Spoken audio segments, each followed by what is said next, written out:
pyromane en action à Trento, le dernier d'une longue série d'incendies dans le quartier de Madonna Bianca, a eu lieu dans la nuit entre dimanche et lundi. Cette fois avec les poubelles de Via Conci. Ces conteneurs placés contre le mur de l'école maternelle sont plutôt isolés par rapport aux zones de passage, tout comme ses alentours.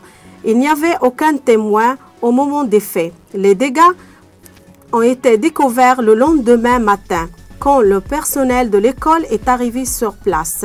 L'hypothèse la plus plausible est celle d'une plaisanterie de mauvais goût. La police, en tout cas, est en train d'enquêter pour trouver les responsables. À Trento, la collecte sélective dans les quartiers où le ramassage se fait en porte-à-porte a dépassé 65%, avec des points de 75% dans certaines circonscriptions. L'objectif ambitieux que le conseil municipal s'était fixé lors de sa mise en place a donc donné les résultats espérés. Les données sur la collecte en porte-à-porte dans toute la ville de Trento, qui a dépassé 60%, sont également encourageantes. Le chef-lieu trentin est une des villes les plus vertueuses au niveau national en ce qui concerne la collecte sélective des déchets. Le coût des points de vue environnemental et humain pour les émissions de l'incinérateur qui devrait être construit à Ischia Podetti a par ailleurs été communiqué. Il serait de 3,66 millions d'euros par an, soit en estimation de 90 millions pour les 25 ans d'activité moyenne de l'usine. Ryanair, la première compagnie aérienne au monde spécialisée en vol à bas prix, débarque à l'aéroport Catullo de Vérone pour relier Vérone et Cagliari, Londres, Stansted et Bruxelles-Charleroi. À partir du mois de novembre, le but est de mettre le monde à portée de la main et des portefeuilles de tous les habitants du Nord-Est, mais aussi de vendre le paquet trentin avec ses lacs, les Dolomites et ses musées à l'étranger. Le lancement des lignes Ryanair a également permis à la presse d'anticiper une nouvelle intéressante, le gros projet de la nouvelle escale qui se dressera à côté de l'aéroport Catullo d'ici 10 ou 2 ans deviendra officiel lors de la prochaine assemblée des actionnaires, un tout nouvel aéroport de 120 millions d'euros entièrement destiné au vol low cost.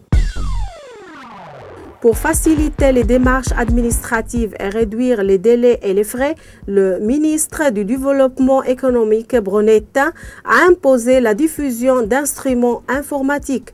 Les Italiens peuvent déjà commencer à se débrouiller tout seuls pour les bulletins de versement, les lettres recommandées, mais aussi les actes judiciaires sur ordinateur.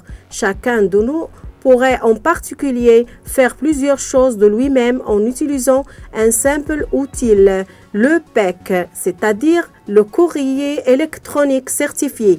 Les structures provinciales sont équipées comme il se doit depuis 2 ans et 120 bureaux et départements ont le PEC. Pour que la communication soit sécurisée, il faut toutefois que l'utilisateur dispose lui aussi du courrier électronique certifié. Le moustique tigre est sous observation à Trento. Les experts du musée trentin de sciences naturelles contrôlent en effet pour la 2e année consécutive la présence de cet insecte agressif qui pique de jour comme de nuit. D'après les relevés de l'été dernier, les zones les plus à risque seraient Trento Sud, Via Milano, la Clarina et le parc Santa Crea. Il faut toutefois éviter les alarmismes inutiles et ne pas alimenter de fausses croyances. Le moustique tigre est sans aucun doute très désagréable, mais pas particulièrement dangereux. Cet insecte ne tue en effet pas à ces latitudes, sa pique est gênante sans plus. Tout le monde n'a pas la chance de se rendre à Hollywood et de remporter un Oscar pour les meilleurs effets spéciaux du film Spider-Man 2. Cinzia Angelini, âgée de 39 ans, d'origine trentine, milanaise d'adoption et américaine pour des exigences de travail, y a pourtant réussi.